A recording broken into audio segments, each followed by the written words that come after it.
Hello दोस्तों, कैसे हैं आप सब। राम जी की पाठशाला में आपका बहुत बहुत स्वागत है। उम्मीद करता हूं आप सब भी अच्छे ही होंगे। और आज हम लोग शुरू करने वाले हैं यूपीएसआई की जो मूल विधि एक टॉपिक है, यूपीएसआई मूल विधि जो टॉपिक है उसमें आईपीसी के बारे में हम आज से पढ़ना शुरू करेंगे, उसको प्रॉपर समझना शुरू करेंगे। और आईपीसी के बाद जो डिफरेंट लॉज हैं, सीआरपीसी है, धीरे धीरे करके उन सबको खत्म करने की कोशिश करेंगे। इतने अच्छे से हम इसको कवर करेंगे कि आपको एग्जाम में भी प्रॉब्लम नहीं आएगी। और जब आप एसआई बन जाएंगे, आपको लॉज की जरूरत पड़ेगी तो आपको मैं याद आऊंगा कि किसी ने आपको पढ़ाई है। तो चलिए दोस्तों शुरू करते हैं। देखो, जैसे कि आपके पीछे पूरा का पूरा मैंने परफॉर्मा लिख रखा है। आज हम लोग समझेंगे कि आईपीसी क्या चीज है, आईपीसी में किस किस बात की चर्चा है और कितने उसमें अध्याय हैं, चैप्टर हैं, कितने उसमें सेक्शन हैं, धाराएं हैं, और कौन सा अध्याय में क्या विषय वर्णित है, क्या सब्जेक्ट बताया गया है, और कौन से सेक्शन से कौन से सेक्शन तक किसी अध्याय में टोटल सेक्शंस हैं। तो यहां से भी क्वेश्चन आता है, ये भी आपको पता होना बहुत जरूरी है। अगर अभी तक आपने सिलेबस की वीडियो नहीं देखी है कि मूल विधि में कितने टॉपिक्स हैं, कहां से प्रीवियसली कितने क्वेश्चन आए थे, तो मैं उसका लिंक आपको आई बटन में दे दूंगा, तो आप उसको जाके देख सकते हैं। तो आप लोग मेरे को बार बार बोलते रहते हैं कि सर थोड़ा साइड हट जाए करिए, हम फोटो ले लेंगे, तो आप फटाफट स्क्रीनशॉट ले लो भाई। आई थिंक आपने अभी तक स्क्रीनशॉट ले लिया होगा, तो हम समझना शुरू करते हैं। देखो आईपीसी, देखो आईपीसी जो है उसका फुल फॉर्म है इंडियन पीनल कोड। आपने सावधान इंडिया बहुत देखा होगा। सावधान इंडिया में वो मूंछों वाले भाई साहब आते हैं, बड़ी बड़ी मूंछों वाले, तो फाइनली पूरा केस दिखाते थे और लास्ट में बोलते थे कि इस बंदे को आईपीसी की इस धारा, इस धारा, इस धारा, इस धारा, 4-5 धाराएं बता देते थे वो, तो इस धारा के अंतर्गत ये दंड मिला। तो हम समझते हैं कि आईपीसी में क्या चीज है, वो ऐसा क्यों बोलते थे। तो सबसे पहले हम चले जाते हैं। देखो आईपीसी का फुल फॉर्म है Indian penal code, Indian penal code, और इसको हिंदी में बोलते हैं भारतीय दंड संहिता, भारतीय दंड संहिता। इसके निर्माता कौन है? इसके निर्माता हैं लॉर्ड मैकाले। लॉर्ड मैकाले ने इसको बनाया है। और किस तरह से बनाया है? एक सामान्य तरीके से बनाया है। देखो इंडिया में क्या था, पहले हिंदू रूल था, उसके बाद मुगल पीरियड आया, मुस्लिम रूल हुआ, और ऐसे ही तमाम तरह के रूलर्स चेंज होते रहे। तो हर समय अलग अलग तरीके से दंड के प्रावधान थे। जो हिंदू लॉज थे उनके अकॉर्डिंग अलग से थे, और मुस्लिम लॉज जो शरिया लॉज हैं उनमें और ज़्यादा कठिन दंड दिए जाते थे, अंग भंग कर देना, ये सब चीज़ कर देना। तो इन सब चीज़ों को ध्यान रखना था, भारत की प्रकृति को ध्यान में रखना था। तो भारत की शिक्षा नीति में जो शिक्षा का माध्यम अंग्रेजी बनाया, आपको पता होगा लॉर्ड मैकाले ने बनाया जो शिक्षा का माध्यम अंग्रेजी बनाया, क्योंकि एक बहुत बड़े विधिवेत्ता थे और इन्हीं को ये काम सौंपा गया लॉर्ड मैकाले को कि आप इंडिया के लिए क्या बनाओ, एक मूल विधि तैयार करो, एक आईपीसी तैयार करो, एक पीनल कोड तैयार करो, जिसमें क्या पता लग सके, जिसमें पता लग सके कि भारत के अंदर भारत के किसी नागरिक द्वारा किए गए अपराध, भारत के अंदर भारत के किसी नागरिक द्वारा किए गए अपराधों की परिभाषा तथा दंड का प्रावधान हो। यानी कि मैकाले जी को कहा गया कि आप कोई ऐसा एक्ट बनाइए, ऐसा के कोड बनाइए जिसमें कोई भी नागरिक, भारत का कोई भी नागरिक कोई अपराध करे तो उस अपराध की परिभाषा बताइए कि वो अपराध कब माना जाएगा, किन स्थितियों में वो अपराध माना जाएगा। तो उस अपराध की परिभाषा, उस ऑफेंस का डेफिनेशन, और उस ऑफेंस के लिए क्या दंड होना चाहिए, क्या पनिशमेंट होना चाहिए, उसका प्रावधान कीजिए। जैसे कि अगर किसी की हत्या कर देते हैं तो आजीवन कारावास का प्रावधान है और मृत्युदंड का प्रावधान है। इसी तरह से अलग अलग जो अपराध होते हैं उनमें अलग अलग दंड का प्रावधान है। तो अभी तक आपको समझ में आ गया होगा कि आईपीसी क्या चीज है और आईपीसी में क्या चीज है। यानी कि अपराध बताए गए हैं कि क्या अपराध हैं और उनके दंड क्या क्या हैं, ये चीज बताई गई है आईपीसी में। अब मैकाले जी ने कब बनाई, इसका निर्माण कब किया? तो आईपीसी जो निर्मित है वो 1860 में, आईपीसी जो निर्मित है वो 1860 में है लॉर्ड मैकाले द्वारा। और लागू कब हुई? लागू हुई है 1 जनवरी 1862। देखो इस पूरी वीडियो में जो टॉपिक होने वाला है, जो एक एक पॉइंट होने वाला है, आप उसको अच्छे से नोट करते जाइए, क्योंकि एक एक चीज बहुत ज्यादा इंपॉर्टेंट है। हम बहुत अच्छे से सब चीजों को कवर करेंगे। तो लागू कब हुआ? 1 जनवरी 1862 को। अब कितने अध्याय हैं, कुल कितने अध्याय हैं? तो कुल अध्याय हैं 23 चैप्टर्स हैं, और कुल धाराएं कितनी हैं? धाराएं हैं 511, यानी सेक्शंस हैं कितने? 511। तो हम एक एक करके समझते जाते हैं कि किस चीज में क्या क्या है। आपको ये अच्छे से नोट कर लेने हैं क्योंकि यहां से डायरेक्टली क्वेश्चन पूछे जाते हैं। तो जो अध्याय 1 है, देखो मैंने यहाँ पे हिंदी में लिख रखा है। ज्यादातर यूपी पुलिस में जो तैयारी करने वाले लोग होते हैं वो हिंदी मीडियम से ही ज्यादा तैयारी करते हैं, पर जहां पॉसिबल होगा, जहां आवश्यक होगा, वहां पे मैं इसका इंग्लिश में भी टर्मिनोलॉजी होगी उसको इंग्लिश में भी बोल दूंगा। देखो अध्याय चैप्टर 1 में क्या है, देखो मैंने यहाँ पे अध्याय लिख दिया है, फिर उसमें विषय और धारा कहां से कहां तक ये मैंने यहाँ पे बता दिया है, आप देख रहे होंगे। तो जो चैप्टर 1 है, अध्याय 1 है, उसमें क्या बताया गया? प्रस्तावना या उद्देशिका, दोनों एक ही बात है ना। प्रेम्बल बताई गई है, प्रेम्बल तो नहीं कह सकते आप ठीक से, प्रस्तावना बताई गई है कि ये क्या चीज है, ठीक है। उसके बाद इसका विस्तार कहां से कहां तक है, इसका प्रवर्तन कहां से कहां तक है। देखो इसका प्रवर्तन पहले कहां था? जम्मू कश्मीर को छोड़कर बाकी पूरे के पूरे भारत में इसका प्रवर्तन था, इसके अधिकार क्षेत्र में आता था आईपीसी के। पर अगस्त 2019 में अनुच्छेद 370 को प्रभाव से निष्कासित कर दिया गया, एक बिल लाया गया और 370 धारा हटा दी गई। उसके बाद से जो जम्मू कश्मीर है वो भी आईपीसी के अंतर्गत आने लगा। ये बहुत ज़्यादा इंपॉर्टेंट क्वेश्चन है, अपनी कॉपी में नोट कर लो, इस क्वेश्चन को पूछेगा ही पूछेगा आपसे कि देखें इनको पता है कि नहीं। तो पहले नहीं आता था, वहां पे पहले आईपीसी की जगह आरपीसी चलती थी, रणवीर दंड संहिता चलती थी, रणवीर पीनल कोड चलता था आईपीसी के बजाय। और अब क्या है, वो आरपीसी हट गया 370 हटने के बाद, अब चलती है वहां पर भी आईपीसी। तो आपको ये ध्यान रखना है। तो पहले जो अध्याय है उसमें प्रस्तावना उद्देशिका के बारे में बताया गया है, जो धारा 1 से 5 तक वर्णित है, यानी कि अध्याय 1 में धारा 1 से 5 तक है, सेक्शन 1 to 5 है। उसके बाद जो अध्याय 2 है उसमें साधारण स्पष्टीकरण दिए गए हैं कि मतलब जो पूरी का पूरा आप ये कोड पढ़ेंगे, इस कोड में क्या क्या वर्ड्स हमने यूज किए। अगर व्यक्ति के इससे यूज किया है तो उसमें पुरुष महिला दोनों आएंगी, लिंग के रूप से किया गया है तो उसमें पुरुष महिला तथा नपुंसक भी आ जाएगा। इसी तरह से तमाम स्पष्टीकरण दिए गए हैं, जैसे एब्रीविएशन होते हैं कि अंदर बुक में ये एब्रीविएशन यूज किए गए हैं, तो ऐसे तमाम स्पष्टीकरण दिए गए हैं, वो अध्याय 2 में है। और धारा कहां से कहां तक है? 6 से लेके 52 तक, 6 से लेके 52 तक धारा जो है वो अध्याय 2 में साधारण स्पष्टीकरण में। उसके बाद जो तीसरा अध्याय है वो दंडों के विषय में है, कैसे पनिशमेंट दिया जाए, कैसे क्या क्या पनिशमेंट दिया जा सकता है, ठीक है। और अगर पनिशमेंट नहीं देता है, पनिशमेंट अगर मिल गया, जुर्माना हो गया, जुर्माना नहीं भरता है तो उसके लिए क्या प्रावधान है, कितनी माह की सजा बढ़ा दी जाएगी, कितनी सजा मिलेगी। तो दंडों के विषय में सारी बात कहां पे आई है? दंडों के विषय में सारी बात आई है अध्याय 3 में, और अनुच्छेद 53 वो धारा 53 से लेके और धारा 75 तक, सेक्शन 53 से 75 तक इनका जिक्र किया गया है। उसके बाद जो अध्याय 4 है ये बताता है साधारण अपवाद। कुछ अपवाद भी रहते हैं, देखो आप बुक्स पढ़ते हैं तो अपवाद भी रहते हैं, एक्सेप्शन भी रहते हैं। तो उन एक्सेप्शंस को क्लियर किया गया है कहां पे? चैप्टर 4 में, अध्याय 4 में, धारा 76 से लेके 106 तक। आपको ये याद रखना है, डायरेक्टली पूछ सकता है कि अध्याय 1 में क्या है, कौन से कहां से कौन सी धारा से कौन सी धारा तक इसका जिक्र किया गया है।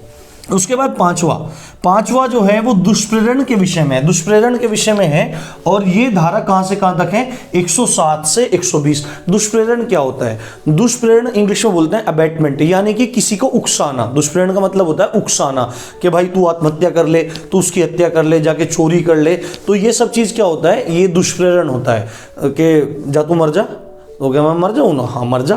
तो वो ये सब चीजें होती हैं। तो दुष्प्रेरण के विषय में कहां से कौन से अध्याय में है? 5वें अध्याय में दुष्प्रेरण के विषय में अनुच्छेद 107 से 120। उसके बाद देखो पांचवा है। उसके बाद जो अगला अध्याय है वो 5A है, 5 है, और उसमें आपराधिक षड्यंत्रों के बारे में। ये मोस्ट इंपोर्टेंट है दोस्त, ये मोस्ट इंपॉर्टेंट है। यहां से क्वेश्चन पिछली बार भी पूछे गए थे और इसमें आपको पढ़ना बहुत ज़्यादा जरूरी है। डायरेक्टली धाराएं पूछ लेता है, डायरेक्टली सेक्शन पूछ लेता है। जब हम जाएंगे आगे डीप में पढ़ेंगे तो आपको चीज़ें क्लियर हो जाएंगी। तो आपराधिक षड्यंत्र में कौन कौन सी धारा है? 120A और 120B, यानी 120 क और 120 ख 5A में। उसके बाद जो 6 है, छठा अध्याय है, उसमें राज्य के विरुद्ध अपराधों के विषय में, यानी कि देशद्रोह संबंध। राज्य का मतलब उत्तर प्रदेश राज्य नहीं, जब राज्य शब्द लिखा रहता है कानून में, तो उसका मतलब समूचे भारत से होता है। ठीक है, राज्य का मतलब समूचे भारत से होता है। उत्तर प्रदेश, उत्तराखंड, बिहार और महाराष्ट्र, मध्य प्रदेश इत्यादि इससे नहीं, समूचे भारत से होता है। तो राज्य के विरुद्ध जो अपराध हैं तो उनको अध्याय 6 में दिया गया है और धारा 121 से 130 तक उनका जिक्र किया गया है। और एक चीज मैं आपको बताना भूल गया कि आईपीसी जो है वो भारत के समस्त नागरिकों पर लागू होती है, पर सेना पर लागू नहीं होती। सेना पर और सेना से संबंधित व्यक्तियों पर यानी सैनिकों पर लागू नहीं होती, चाहे आर्मी हो, चाहे नेवी हो, चाहे एयरफोर्स हो। उनका अलग ही एक प्रोसीजर कोड है, उनका अलग ही एक दंड विधान है, वो उसी के अनुसार चलते हैं। तो अब देखो इसमें क्या है कि धारा 7 तो अध्याय 7 में सेना, नौसेना और वायुसेना से संबंधित अपराधों के विषय में है। यानी कि कोई सामान्य नागरिक इनके विरुद्ध कोई अपराध कर देता है तो उसके संबंध में प्रावधान कहां पे हैं? अध्याय 7 में। और धारा कहां से कहां तक है? धारा 131 से 140 तक है। अब देखते हैं, 7 अध्यायों के बारे में देख लिया है, अब देखते हैं 8वें अध्याय से और कौन कौन सी धाराएं हैं। तो शुरू करते हैं। देखो इसमें 8वां अध्याय है सार्वजनिक शांति के विरुद्ध अपराध। सार्वजनिक शांति क्या? कि सार्वजनिक शांति, ये सार्वजनिक मतलब पब्लिक न्यूसेंस, जो पब्लिक पीस है, पब्लिक न्यूसेंस बोलते हैं उसके। अगर पब्लिक न्यूसेंस करने का काम करता है, सार्वजनिक शांति को भंग करने का काम करता है, दंगा, बलवा इत्यादि, तो उनका जिक्र कहां पे किया गया है? उनका जिक्र किया गया है अध्याय 8 में और धारा कहां से कहां तक? 141 से 160 तक। उसके बाद 9वां है लोक सेवकों द्वारा या उनसे संबंधित अपराध।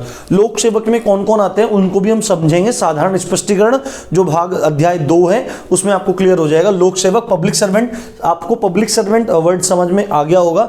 तो पब्लिक सर्वेंट लोक सेवकों द्वारा, या तो लोक सेवक ने किया या उनसे संबंधित अपराध, ये है अध्याय 9 में और धारा 161 से 171 तक। उसके बाद देखो ये जो जुड़े हुए हैं ना, ये बाद में अमेंड किए गए, ये बाद में जोड़े गए। उसके बाद 9A, अध्याय 9A चुनाव संबंधी अपराध, निर्वाचन संबंधी अपराध, ये कहां से कहां तक है? देखो 171 क से लेकर झ तक, 171 क से लेकर झ तक ये दिया गया है 9A में। अध्याय 10 में दिया गया है लोक सेवकों के विधिपूर्ण प्राधिकार के विरुद्ध अपराध। यानी लोक सेवक जो पब्लिक सर्वेंट है उसे सरकार से या विधि के अनुसार, लॉ के अनुसार कोई अधिकार दिए गए हैं, तो उन अधिकारों के बीच में अड़ंगा अड़ाना या उनको काम न करने देना, या जैसे कोई समन भेजा गया, कोई वारंट भेजा गया, तो उन सब में अड़ंगे अड़ाना, उनको दिक्कत पैदा करना, उनके विधिपूर्ण जो कर्तव्य हैं, प्राधिकार हैं, उनमें बाधा पहुंचाना। इस संबंध में कौन सा अध्याय है? 10वां अध्याय है। और इस संबंध में ही क्या है? लोकसभाओं के विधिपूर्ण प्राधिकारों के विरुद्ध अवमानना, उनके काम में अड़ंगा लगाना, उनको बाधा पहुंचाना, इस संबंध में जो अपराध हैं वो अध्याय 10 में हैं और धारा कहां से कहां तक? 172 से 190 तक दिए गए हैं। उसके बाद 11वें में लिखा है, देखो झूठा साक्ष्य। आपने झूठा साक्ष्य पेश कर दिया, यानी कि झूठे गवाह पेश कर दिए, झूठे आपने कागज कोर्ट में पेश कर दिए, तो झूठा अपराध अगर ये सिद्ध हो जाएगा तो यहां पे अपराध बनेगा अध्याय 11 में। तथा लोक न्याय के विरुद्ध अपराध, आपने लोक न्याय के विरुद्ध अपराध किया है, ये सब चीजें हम टेक्निकल वर्ड है, इनको अच्छे से बाद में समझेंगे। तो 11वां है झूठा साक्ष्य तथा लोक न्याय के विरुद्ध अपराध, धारा 191 से 229 तक दिए गए। उसके बाद 12 में, अध्याय 12 में दिए गए सिक्के तथा सरकारी स्टाम्प। सिक्के होते हैं, सिक्के तथा सरकारी स्टाम्प होते हैं, जो आप एफिडेविट बनवाने जाते हैं तो सरकारी स्टाम्प होते हैं, उनमें जालसाजी करना, उन्हें नकली बना देना, सिक्के नकली बना देना, तो सरकारी स्टाम्प नकली बना देना। तो इस संबंध में जो अपराध हैं वो अध्याय 12 में वर्णित है, उनकी सजा भी, दंड भी वर्णित है। और धारा कहां से कहां तक? 230 से धारा 230 से धारा 263A तक, यानी धारा 263 भी है और धारा 263A भी है, तो धारा 263A तक, सेक्शन 263A तक। उसके बाद जो 13वां अध्याय है वो माप और तोल से संबंधित अपराध है। यहां पे अपराध को मैंने थोड़ा छोटा लिख दिया है, अपराध है माप और तोल से संबंधित अपराध। एक बार आप इसका फोटो भी ले लीजिए, है ना, आप एक बार स्क्रीनशॉट ले लीजिए तो ठीक है। अब इसमें देखो माप और तोल, मतलब कि घटतौली कर रहा है, गड़बड़ी कर रहा है, पेट्रोल पंप पे कम तेल दिया जा रहा है, चिप लगा रखी है, कोई अपने मापने के यंत्रों को छोटा कर रखा है, अपने बर्तनों को छोटा कर रखा है, तो उस संबंध में जो भी अपराध हैं उनका जिक्र है अध्याय 3 में। और धारा कहां से कहां तक है? धारा 264 से लेके 267 तक है। उसके बाद जो 14वां अध्याय है वो लोक स्वास्थ्य, यानी कि एक पूरी कम्युनिटी के तौर पे जो लोक स्वास्थ्य है, पब्लिक हेल्थ जो है, पूरे एकदम पूरे तबके के हिसाब से, मतलब एक समुदाय जो है भारत में रहने वाले हर नागरिक के हिसाब से, उनके स्वास्थ्य के साथ, उनकी सुरक्षा के साथ तथा उनकी सुविधा से संबंधित अगर कोई अपराध है, उनके स्वास्थ्य से खिलवाड़ किया जा रहा है, जैसे कि नॉइस पोल्यूशन हो रहा है, कोई फैक्ट्री चला रहा है कहीं पे, उससे धुआं निकल रहा है, लोगों को प्रॉब्लम हो रही है, डीजे बजा रखे हैं, ये वो कर रखा है, तो लोगों को प्रॉब्लम हो रही है, सुरक्षा में दिक्कत आ रही है, ठीक है, ऐसा कोई काम कर रहा है कि सुरक्षा में उनके बाधा पहुंच रही हो, उन्हें ठीक से सुरक्षा ना मिल पा रही हो, उन्हें जो सरकारी सुविधाएं दी जाती हैं उनमें बाधा पहुंचा रहा है, तो इस संबंध में जो अपराध हैं वो अपराध हैं तथा उनके दंड हैं वो कहाँ पे दिए गए हैं, अध्याय 14 में दिए गए और धारा 268 से लेके धारा 294 ए तक दिया गया है, 268 टू 294 ए तक दिया गया है। उसके बाद जो 15वां अध्याय है वो धर्म से संबंधित अपराध हैं, और धर्म से संबंधित अपराध दिए गए हैं कहां से कहां तक, 295 से लेके 298। तो अब देखते हैं आगे। तो 15 तक देख लिए, अब 16वें में देखते हैं। 16वां क्या है? 16वां बहुत इंपॉर्टेंट है, मानव शरीर को प्रभावित करने वाले अपराध। देखो, मानव शरीर को प्रभावित करने वाले अपराध, इसी में आएगी हत्या, इसी में आएगा हत्या का प्रयास, इसी में आएगा आत्महत्या का प्रयास, इसी में आएगी चोट, इसी में आएगी गंभीर चोट, वो सब चीजें का इसमें आएंगी, वो इसी भाग में आएगी अध्याय 16 में। और अध्याय 16 कहां से कहां तक है? मानव शरीर को प्रभावित करने वाले अपराध 299 से 377 तक। देखो, धारा 377 समलैंगिक संबंध जो है वो धारा 377 आईपीसी की ही है, तो ये आपको ध्यान रखना है। उसके बाद जो 17वां है, जो अध्याय 17 है, इसमें है संपत्ति के विरुद्ध अपराध। संपत्ति के विरुद्ध अपराध, चोरी, लूट, डकैती, वो सब किस में आएगी? वो 17वें अध्याय में आएगी। ये वो अध्याय हैं जिनमें से क्वेश्चन सबसे ज्यादा पूछे जाते हैं। कहां से कौन सी धारा से कौन सी धारा? 378 से लेके 462 तक जो धाराएं हैं वो अध्याय 17 में है। उसके बाद अध्याय 18 कहता है दस्तावेज तथा संपत्ति चिन्हों से संबंधित अपराध। ये आपको ध्यान रखना है, दस्तावेज तथा संपत्ति चिन्हों से संबंधित। दस्तावेज कोई गड़बड़ कर दी, कोई दिक्कत कर दी दस्तावेजों में, संपत्ति जो चिन्ह है उनसे संबंधित कोई दिक्कत कर दी, संपत्ति कहीं पे है, खेत वेद इत्यादि हैं, उनमें चिन्ह लगे हुए हैं, उनको इधर उधर हटा दिया, तो इसमें जो इससे संबंधित जो अपराध हैं वो अध्याय 18 में है। और 463 से लेके 489 तक धारा में ये अध्याय पूर्ण होता है। उसके बाद जो 19वां है, 19वां जो अध्याय है वो बोलता है सेवा और संविदा, सर्विस और कॉन्ट्रैक्ट बेस्ड जो सर्विस होती है उसके आपराधिक भंजन, यानी कि सेवा का मिली हुई है, संविदा पे सेवा मिली हुई है, उनको ठीक से कर नहीं रहा है, तो उससे संबंधित जो अपराध बनते हैं वो अध्याय 19 में है। 490 से 492 धारा के अंतर्गत इसको वर्णित किया गया है। उसके बाद 20वां, ये बहुत इंपॉर्टेंट है, विवाह से संबंधित अपराध, यानी विवाह से संबंधित अपराध हो जाते हैं। देखो, ये जो है मानव शरीर से को प्रभावित करने वाले अपराध हैं, इसी में आती है दहेज मृत्यु। दहेज मृत्यु भी इसमें आती है। उसके बाद जो 20वां है ये विवाह से संबंधित अपराध है, यानी कितने विवाह कर सकता है, कौन सी कम्युनिटी कितना विवाह कर सकती है, हिंदू है तो कितने, मुस्लिम है तो कितने, तो उनका उल्लंघन होता है तो विवाह संबंधित अपराध में चला जाता है। और 493 से लेकर 498 धारा के अंतर्गत इसको व्यक्त किया गया है। फिर अमेंडमेंट किया गया, उसके बाद इसमें चेंज हुआ, अमेंड हुआ, तो ये भाग अध्याय जोड़ा गया, ये भाग जोड़ा गया। 20 काम में क्या है? पति या पति के संबंधियों द्वारा निर्दयता, और ये कौन सी धारा है? 498 क। देखो, भारत में भाई इतना बुरा हाल हो गया है यार, कार के लिए, थोड़े पैसों के लिए, बाइक के लिए दूसरे की लड़की को ला रहे हो यार, मार रहे हैं लोग, और उन्हें फांसी पे चढ़ा रखा है, 2 लाख दे दो, 5 लाख दे दो।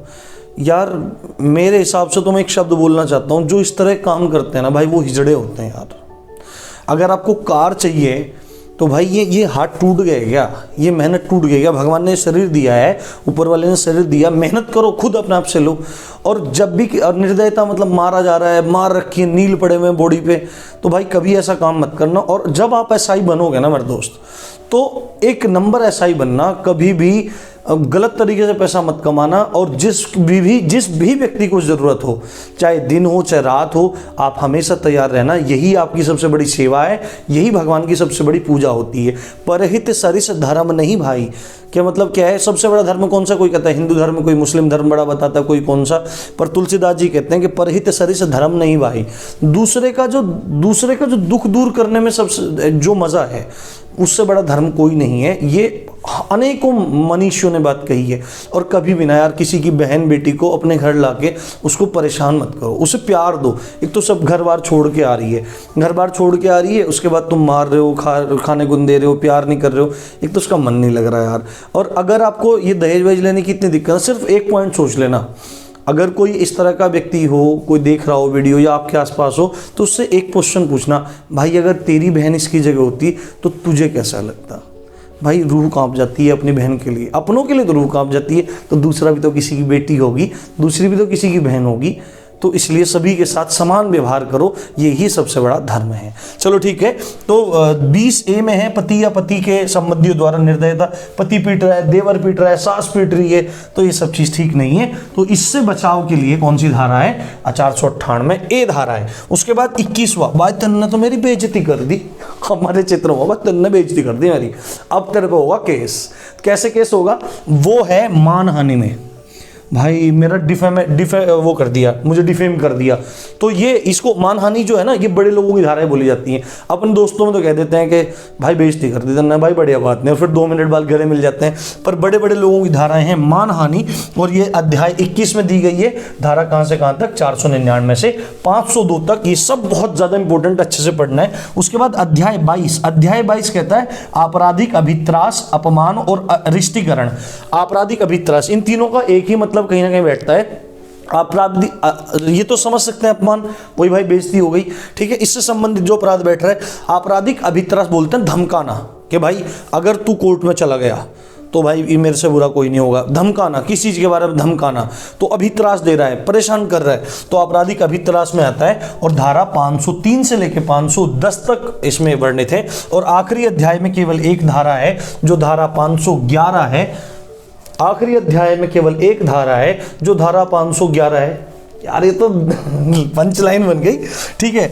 तो 23वां जो है वो है अपराध करने का प्रयत्न, यानी अटेम्प्ट टू, क्या कह सकते हैं, अटेम्प्ट टू ऑफेंस, के अपराध करने का प्रयत्न। कोई भी अपराध करो, कोई भी व्यक्ति कोई भी अपराध करता है, ये धारा साथ में जरूर जुड़ जाती है। तो ये पूरी की पूरी आपके सामने वीडियो रही, पूरा लेक्चर रहा। आईपीसी के सारे अध्याय, क्या क्या उनमें विषय हैं, कौन कौन से जरूरी है, जरूर तो सारे ही हैं, अच्छे से आप नोट कर लो। साथ में आप एक बार वो भी ले लो यार, स्क्रीनशॉट आप ले लो, देखो, ठीक है। आपने स्क्रीनशॉट ले लिया होगा। और ये सारी की सारी धाराएं, इनको अच्छे से पढ़ो। अब हम इनको आगे जैसे बढ़ते जाएंगे अगली क्लासेस में, तो इंपॉर्टेंट जो धाराएं हैं उनको मैं आपको समझाता जाऊंगा। आप देख रहे थे राम जी की पाठशाला, मैं हूं राम भारद्वाज। जय हिंद, जय भारत।